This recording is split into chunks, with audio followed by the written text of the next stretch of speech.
Resident Evil world, there are a ton of fucking viruses. An Abyss Virus, a fucking Victoria Virus, a goddamn. So what I'm gonna do here today is I'm gonna try to simplify everything so you motherfuckers can understand it. Now you're gonna have to pay attention because it's gonna get a little crazy up in here. Let's go to the whiteboard. Come on. Alright, so it's time for a virus breakdown. Alright. So there's a lot to handle. So what I'm gonna do, I'm gonna try to put this on a little fucking chart for you, a little hierarchy to help you figure out what is what. Just know there are 4 main viruses that you need to know in the series. This first virus is the #1. This is the fucking Mac Daddy of them all. The Progenitor Virus.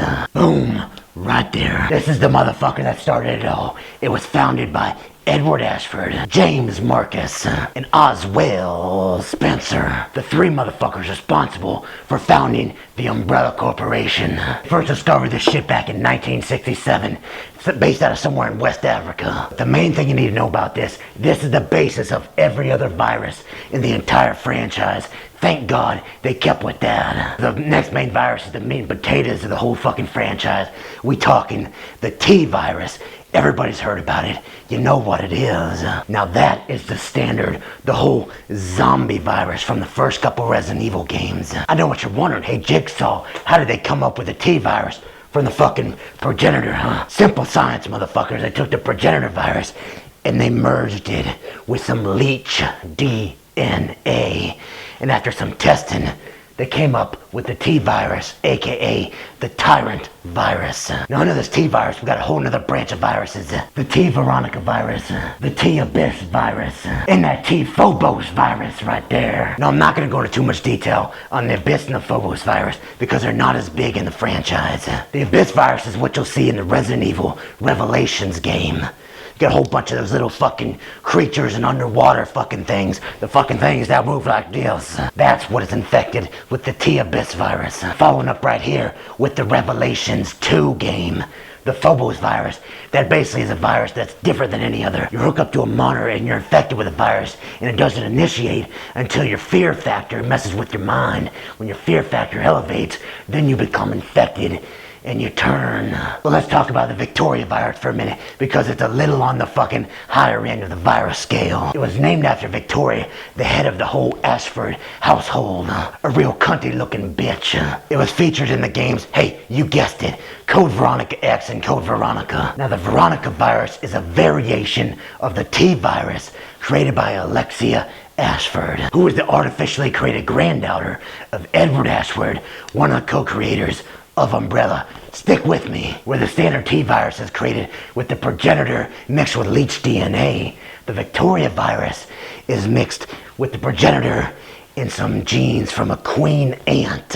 Who would have thought some ancient queen ants got all up in the Resident Evil franchise? Oh, and apparently they sprinkled in a little plant genes, so that's where you get some of your tentacles and shit from the game. The Veronica virus is a nasty motherfucker, but basically what it does, what's different from all the other viruses, is it lets you basically maintain your intelligence. You know what's going on. And you play through Veronica X, whatever. You know Steve Burnside, who was infected, he was about to kill Claire, but then stopped through his own willpower. And that's because they messed up with that shit. They let him think for himself. So these 3 are some of the smaller ones. Next to the next big virus in the whole franchise. G virus, right there. Boom. That was created by William Birkin. And the weird thing about the G virus and how it's still one of the bigger ones is there's only been 2 motherfuckers who have successfully been hosts of the G virus. One is William Birkin himself, and the other is Curtis Miller. Now this shit was extremely powerful, and if you didn't know, it's from Resident Evil 2 games. Just to give you a little backstory about the G virus, Birkin got all pissed off at Umbrella and decided he was gonna sell the G virus to the US government. But Oswald Spencer said, and that hunk and a bunch of other Umbrella goons come in and mow Birkin down, killing him. Right before Birkin died, he injected himself with the G virus. And it did what viruses do best. Make you hunt your daughter down, fuck her, and implant a G embryo inside her. Cause, yeah, that's what happened. But don't worry.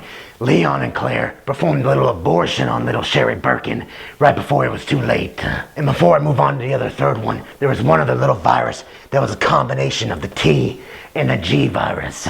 Now what that did, that was basically, it was a smaller virus, not big at all. It was basically a tyrant that was electrified. It can fucking shoot sparks out his assholes and fucking mow bitches down. And one more of the smaller viruses before we get to the big one right here.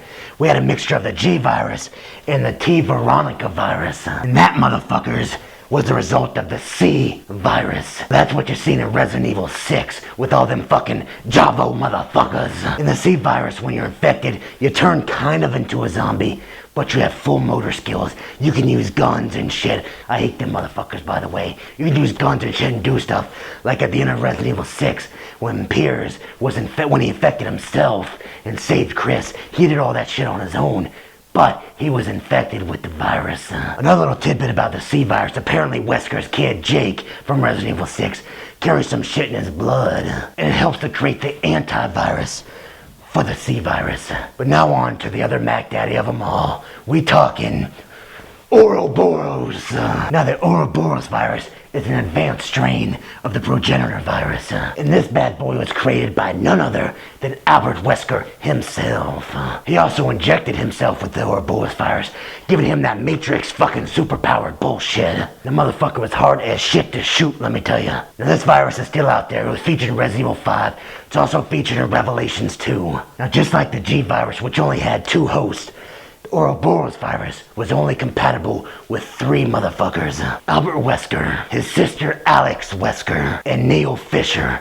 The last 2, they were both from Resident Evil Revelations 2, by the way. Good game. You need to check it out. Now, I didn't put down a couple of the little tiny viruses that don't even fucking really matter. The main one, the Progenitor Virus, the Mac Daddy of them all right there. The T virus, the G virus, Ouroboros. Those are the 4 you need to know. Boom, boom, boom.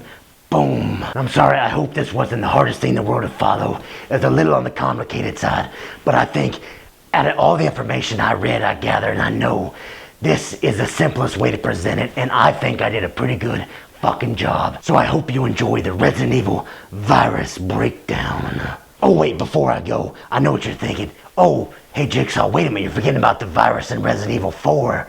The Las Plagas. Listen, hey, smart-ass motherfucker, that wasn't a virus. That was a parasite that they used, and they injected people and it made them go fucking apeshit crazy.